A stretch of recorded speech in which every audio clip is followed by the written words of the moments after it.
গতকালকে সারাটা দিন হয়েছে বৃষ্টি, আর বৃষ্টি হলে তো বুঝতেই পারো শরীর কেমন ঝিমানো লাগে। কালকে সারাটা দিন যেন শুয়ে বসেই কাটিয়ে দিয়েছি। সেই যে ডালিয়া রান্না করেছিলাম ওটা দিয়েই সারা দিন হয়ে গেছিলো, আর রান্নাবান্না কিচ্ছু করিনি। ভালোই লাগছিল না, আর শরীরটাও বেশ জুতের লাগছিল না, মনে হচ্ছে শুয়েই থাকি। তো যাই হোক, আজকে সকালবেলা ঘুম থেকে উঠেছি, একটু তাড়াতাড়িই উঠেছি, আজকে ঘুম ভেঙে গেছে। যেদিন রাত্রিবেলায় ঘুমটা একটু ঠিকঠাক হয়, সকালবেলা ঘুমটা ভেঙে যায়। আজকেও তাই 6:30টার সময় ঘুম ভেঙে গেছে। এখন ঘুম থেকে উঠেই এত খিদে পেয়ে যায়, ঘুম থেকে উঠেই তোমাদের দাদাভাইকে আগে বলি একটু চা বসাতে। ও ঘুম থেকে উঠে কোনো দিকে না তাকিয়ে বাথরুমে গিয়েই আগে চা বসায়। আমিও মুখটা ধুয়ে আগে প্রায় 8-10টা মতো বিস্কুট দিয়ে চাটা খাই। চাটা খেয়ে তারপরে আমি ডিম সেদ্ধ খাই, ছাতু খাই, তারপরে একটু ছোলা বাদাম ভেজাই, সেগুলো খাই। এগুলো সব পরে খাই, কিন্তু যতক্ষণ একটু চা বিস্কুটটা না খাবো ততক্ষণ মনে হয় আমার মনটা শান্তিই হয় না। একটু খেয়ে নিলে তারপরে আর কোনো অসুবিধা হয় না। সকালবেলা দেখি রোদ্দুরটা বেশ সুন্দর, আর দরজা ঠরজাগুলো খুলেছি, সামনের গেটটা খুলে ঠাকুরের বাসনটা বার করেছি, ঘরটা তোমাদের দাদাভাই ঝাঁপ দিয়ে দিয়েছে। তো তারপরে চা বিস্কুট খেতে খেতেই দেখলাম সবজিওয়ালা এসছে, নিয়েছি কিছু সবজি। তো ওই দেখো প্যাকেটটা দুয়ারের সামনেই রাখা। দেখলাম ঘড়িতে বাজে প্রায় 7:30, 7:45 মতো। ভাবলাম না, আস্তে ধীরে তো কাজগুলো করতে হবে, আগের মতো লাফিয়ে ঝাঁপিয়ে তো কাজগুলো করতে পারবো না। যাই, এবার জলের কাজটায় হাত দিই। জুতোর র্যাকটা, কালকে সারাদিন বৃষ্টি হয়েছে, জুতোর র্যাকটা পুরো ভিজে গেছে, সব জুতোগুলো ভিজে গেছে। তো জুতোর র্যাকটাকে একটুখানি রোদ্দুরের দিকে দিলাম, দিয়ে এরপরে বাইরের দিকে এসছি। না, কলপারে বসবো না, বসবো সিঁড়ির ঘরের ওপর দিকটায়, কারণ ওই দিকটা দেখতেই পাচ্ছ ছাওয়া আছে, তো সেই কারণে ওপর দিকটাতেই বসবো। আর একবার কাজ করতে থাকলে না তখন আর অসুবিধা হয় না। হ্যাঁ, তোমরা সবাই কালকে মানে আমার কথা শুনে তোমরা দেখো, সব মানুষ তো সমান চোখে সবাইকে দেখবে না। তো অনেকে আমাকে এটা নিয়ে অনেক কথা বলেছো, আর অনেকে অনেক কথা বলেছো। জানি সবার মনোবৃত্ত সমান হয় না, মনের চিন্তাভাবনা সমান হয় না। শুধু এটা তোমাদের বলে না, এটা আমার আশেপাশের লোকরাও যে বলবে সেটাও আমি জানি, সবাই বলবে। কিন্তু কিছু আর করার নেই। যে কালকেও তোমাদের বলেছি না, হ্যাঁ আমার হাতের বাইরে চলে গেছে। অনেকেই এই কথাটা আমাকে বলেছো, হাতের বাইরে কি করে চলে যায়, তুমি যদি একটু সাবধান হতে। আসলে আমি তো 4 মাস কোনো বুঝতেই পারিনি। তোমরা অনেকেই জিজ্ঞাসা করেছো, দিদিভাই তোমার এখন কত মাস চলছে? তো আমার এখন 5 মাস পড়বে, আর 4-5টা দিন পরেই 5 মাসে পড়ে যাবে। এইবার বলো, 5 মাসে যদি পড়ে যায় তাহলে আমার হাতে কি আর কিছু আছে? আমার হাতে আর কিচ্ছু নেই। আমি জানতেই পেরেছি 15 সপ্তাহ 6 দিনের মাথায়। তো তারপরে কিন্তু আমি যখন ডাক্তার দেখিয়েছি, ডাক্তারের সঙ্গে পরামর্শও করেছি, কোনো ডাক্তার আমার মানে কোনো ওষুধ তো দেবেই না, এমনকি এই সমস্ত কাজ করতেও চায়নি। তো ডাক্তার একটা না, দুটো না, 4টে ডাক্তার আমি দেখিয়েছি। তো সব ডাক্তারের একটাই কথা, আর কিছুই করা যাবে না। তো নিষ্পাপ ওই যে জীবন, কালকে বললাম না, নিষ্পাপ জীবন। আর সত্যি কথা বলতে বুঝতে পারিনি তোমাদের, কালকে আমি বলেছি, অনেকে এটা শুনে অনেক ব্যঙ্গ করেছে যে কি করে বুঝতে পারো না। তোমার যদি সব কিছু ঠিকঠাক থাকে শরীরে, এমনকি আমাদের যেটা পিরিয়ডস হয় সেটাও যদি ঠিকঠাক থাকে, প্রত্যেক মাসে মাসে ঠিকঠাক হয়, তাহলে তুমি কি করে বুঝবে? এমনকি আমি যখন 1 মাস হলো না, 2 মাস হলো, তখন আমার একটু মনে হয়েছিল, তখন কিন্তু সেই বলেছিলাম তোমাদের মনে আছে, আমার অনেক ওষুধ চলছিল। জয়ীদের বাড়ির অনুষ্ঠানের আগে অনেক ওষুধ চলছিল, আমার শরীর খারাপ ছিল, ডাক্তার দেখিয়েছি, টেস্ট করেছি, তখনও অনেক দিন ভিডিও কামাই করেছি। তখন থেকেই কিন্তু আমার এই সূত্রপাত। কিন্তু ডাক্তার সেই হিসাবে কোনো পরীক্ষাও দেয়নি। আমি তো আমার সিমটমগুলো সব ডাক্তারকে বলেছিলাম, তাও আমি বাড়িতে এনে যেটা টেস্ট করানোর ওটাই আমি করেছিলাম, করেও কিন্তু আমার কিছু ধরা পড়েনি, জানো তো। তাইলে বলো একটা মানুষ কিভাবে বুঝবে? আর যখন আমার, তাও লাস্টবারেও আমার টেস্ট করে কিচ্ছু ধরা পড়েনি, আমার আলট্রাসোনোগ্রাফি আর রক্ত পরীক্ষা আর ইউরিন টেস্ট এটা বাইরের থেকে করতে দিয়েছিল। তো তখন আমার ওই 15 সপ্তাহ বললাম, 15 সপ্তাহ 6 দিনের মাথায় আমার ধরা পড়েছে। ব্যাস, সব কিছু হাতের বাইরে চলে গেছে। ওই যে কালকে তোমাদের বললাম না, ভগবানেরই এটা খেলা। হ্যাঁ, তোমরাও অনেকে বলেছো যে ভগবান চাইলে কিছুই করার নেই, সত্যিই তাই, ভগবানেরই এটা খেলা, আমি তাই বুঝলাম। কারণ আমি এতদিন আমার কোনো প্ল্যান ছিল না, আমি কালকেও বলেছি প্ল্যান যদি থাকতো তাহলে কিন্তু আমি অনেক আগেই করতে পারতাম। এইটা কি আমার বুদ্ধি নেই যে আমার মেয়ে বড় হয়ে গেছে? হ্যাঁ, তবে এইটা তোমরা ভুল বলেছো, মেয়ের বিয়ের বয়স হয়ে গেছে না, নিশ্চয়ই 16-17 বছরে আমি মেয়ের বিয়ে দিতাম না। মেয়ে পড়াশোনা করবে, নিজের পায়ে দাঁড়াবে, তারপরে তো বিয়ে। অনেক দেরি আছে, মেয়ের বিয়ের কথা এখন ভাবি না, কারণ নিজেরা যে ছোট্ট বয়সে তখন পড়াশুনো করিনি, আজ থেকে এত বছর আগে, সেই ব্যাপারটা আলাদা। কিন্তু বলো তো, আজকেও এরকম 16-17 বছরে কোনো মা বাবা ছেলে মেয়ের বিয়ে দিয়ে দেয়? এটা কিন্তু ভুল কথা। যাই হোক, তোমরা অনেকেই বলেছো যে দিদিভাই মনাকে একটু দেখে রাখবে। আর সত্যি কথা বলতে জানো তো, যেদিন প্রথম আমি এটা জানতে পেরেছি, বাড়িতে এসে খুব কান্নাকাটি করছিলাম, কাউকে বলিনি, প্রথম আমি মেয়েকেই বলেছি। আর মেয়েকে বলার পরে মেয়ে এতটা খুশি হয়েছে, বিশ্বাস করবে না, তোমাদের বলে বোঝাতে পারবো না। আমার মেয়ে যে এতটা খুশি হবে আমি নিজেও কোনোদিনও বুঝিনি যে আমার মেয়ে ভাই বোন চায়। আসলে বড় হয়েছে তো বুঝতেই পারো, কোনোদিনও প্রকাশ করেনি। আর নিজেরা যেহেতু কোনোদিনও আনবই না ঠিক করেছি, কোনোদিনই এইসব নিয়ে আলোচনাও করিনি। তো মেয়ে যখন আমি খুব কাঁদছিলাম, তো মেয়ে একটা কথাই, যে মা তোমার কী হয়েছে, কী হয়েছে? তখন যখন আমি বলেছি মেয়েকে, তুমি বিশ্বাস করবে না, আমার মেয়ের যেন আনন্দে চোখে জল চলে এসছে। আমার মেয়ে এতটাই খুশি যে তোমাদেরকে আমি বলে বোঝাতে পারবো না। আমি তো কোনো, সত্যি কথা বলতে আমি কোনো দিন গোনাও নেই, কিছুও নেই। ওই যে কালকেও তোমাদের বলেছি, তোমরা অনেকেই আমাকে বলেছো হ্যাঁ পম্পা তুমি হাসি মুখে সব কিছু মেনে নাও, কিন্তু সত্যি কথা আমি মন থেকে মানতে পারছি না এখনও পর্যন্ত। শুধু ভগবানের কাছে চাইছি, যা হওয়ার হয়ে গেছে।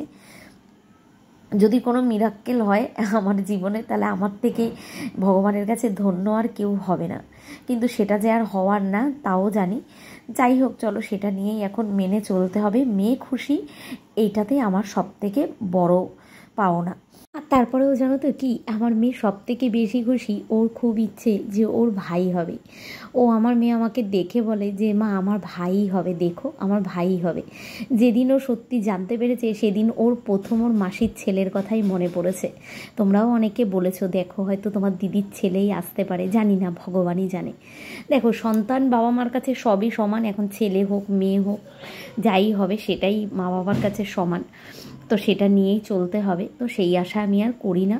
সত্যি কথা বলতে, দেখবে কোনো কিছু প্ল্যান করে হলে মনে অনেক আনন্দ থাকে, অনেক কিছু থাকে, কিন্তু কোনো কিছু প্ল্যানের বাইরে যদি হয় না, হয়তো ওপর থেকে দেখলে খুশি মনে হয়, কিন্তু ভেতর থেকে কিন্তু মন পুরো ভেঙে যায়। আর সত্যি কথা বলতে আমাদের বাড়ির আমি আর কারোর মধ্যে এটা লক্ষ্য করছি না, কিন্তু শুধু আমি আমার নিজের মধ্যেই এটা লক্ষ্য করছি। যাই হোক, কিছু আর করার নেই, চলো মা হয়েছি, আরেকজনেরও মা হব, তো সন্তান মায়ের কাছে সবই সমান। তো যদি এটা অনেক বছর আগে আসতো, আমার থেকে খুশি আর কেউ হতো না। যাই হোক, চলো অনেকগুলো কথা বলে ফেললাম, কাজকর্ম কিন্তু অনেকগুলো করে ফেলেছি। সত্যি কথা কি বলো তো, এত বছরের কাজের অভ্যেস তো আমি চট করে এরকমভাবে বন্ধ করতে পারবো না। হ্যাঁ, তবে একটু সাবধানতা সমেত একটু কাজকর্ম করছি। কালকে সারাদিন এত বৃষ্টি হয়েছে, আর এই ইটের উপরগুলো যা স্লিপ হয়ে গেছে তোমাদের বলে বোঝাতে পারবো না। সকালবেলা ওদিকে সমস্ত কাজ তো কমপ্লিট করলাম, এখন গায়ে একটু জল ঢেলে নিয়েছি, এত গরম লাগছে আর পারছি না রোদ্দুরে, মনে হচ্ছে শরীর খুব খারাপ লাগছে, মাথা ঘুরছে। একটা জিনিস লক্ষ্য করতে পারছি, আগের মতো আর পরিশ্রম করতে পারছি না। ডাক্তার আমাকে বলেছে কি বলো তো, এমনি কোনো ভয়ের ব্যাপার নেই, যেহেতু এত বছর বাদে মানে আবার কোনো বেবি হবে, তো একটু সাবধানে থাকতে হবে, আর কিছুই না।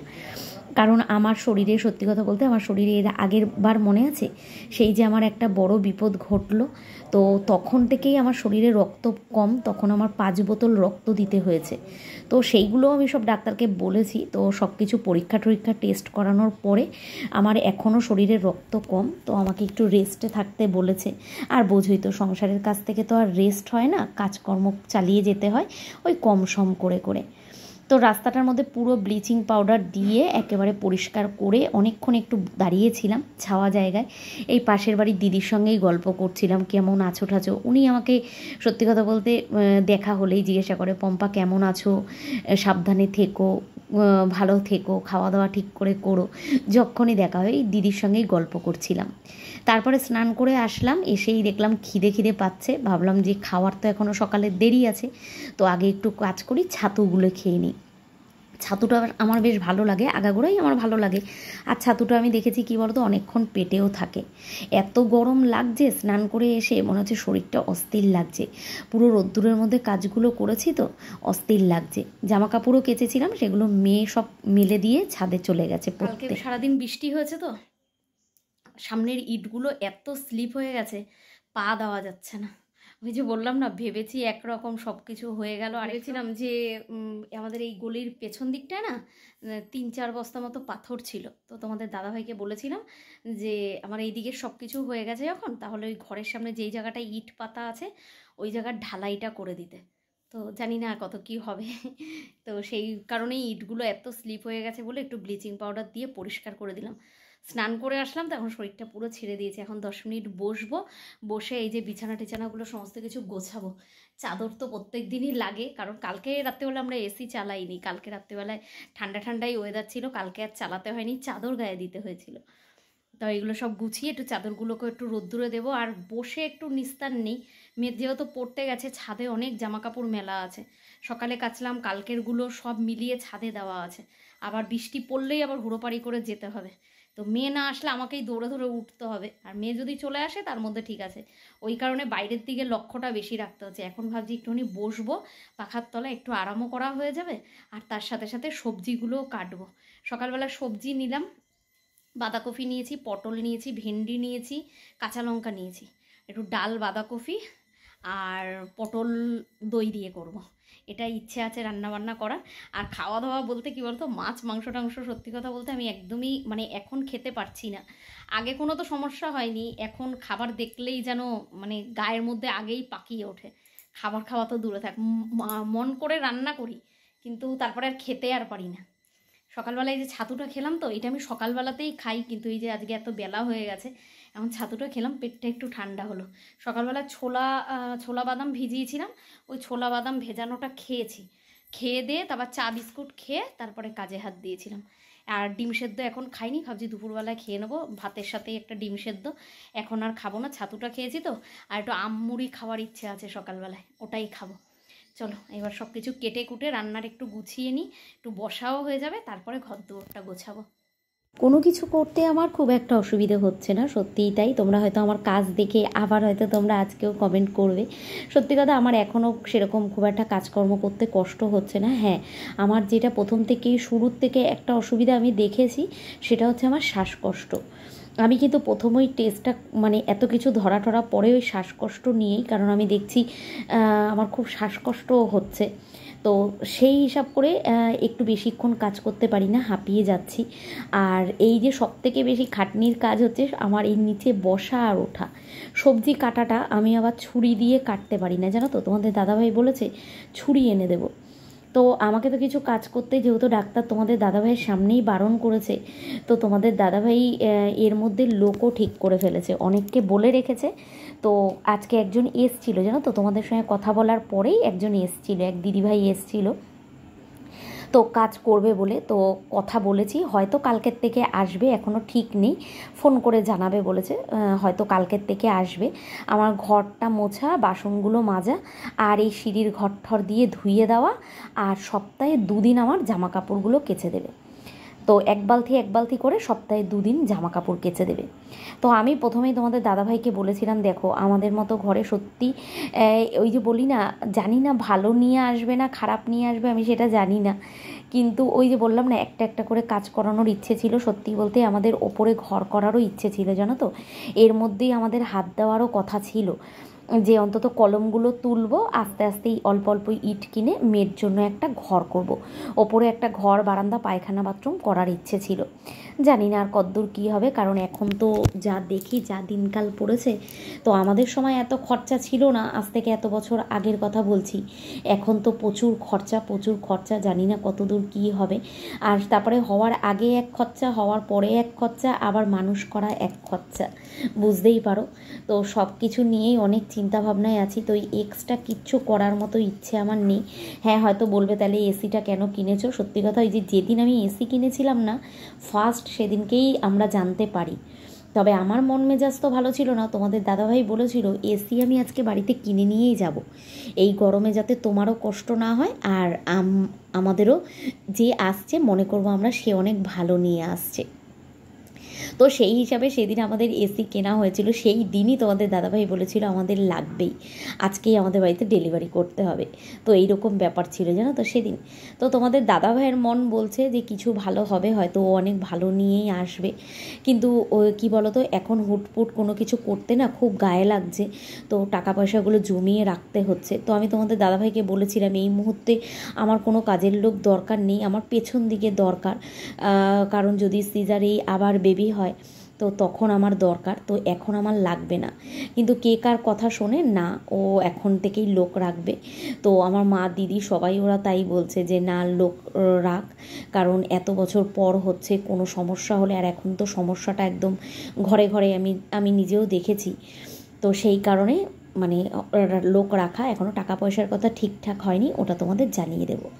তবে এই যে দুপুরবেলা রান্না বান্না কাজকর্ম দিয়ে, যে বললাম রান্না কি করব সেটাই করেছিলাম, এই রান্না বান্না কাজকর্ম দিয়েই আজকে শেষ করে দিয়েছি। ওই যে বলি একবেলা কাজ করছি আর একবেলা যেন শুয়ে বসে কাটাচ্ছি, তো শরীরটা ঠিক জুতের লাগছে না, একবার শুয়ে পড়লে না আর মাথা তুলে বসতে পারছি না, খুব গা হাত পা কাঁপছে। খাওয়া দাওয়ার তো রুচি চলেই গেছে, মানে খাবার নিয়ে বসছি কিন্তু খেতে পাচ্ছি না, শরীর দুর্বল হয়ে যাচ্ছে। তো এইভাবেই সময় চলছে, তা অল্প স্বল্প যতটুকু পারলাম তোমাদের সঙ্গে ভিডিও শেয়ার করলাম। তো চলো সবাই তোমরা ভালো থেকো, সুস্থ থেকো, আবার দেখা হচ্ছে আগামীকাল নতুন সকাল নতুন একটা ব্লগের সঙ্গে। সবাই ভালো থেকো, আজকের মতো টাটা।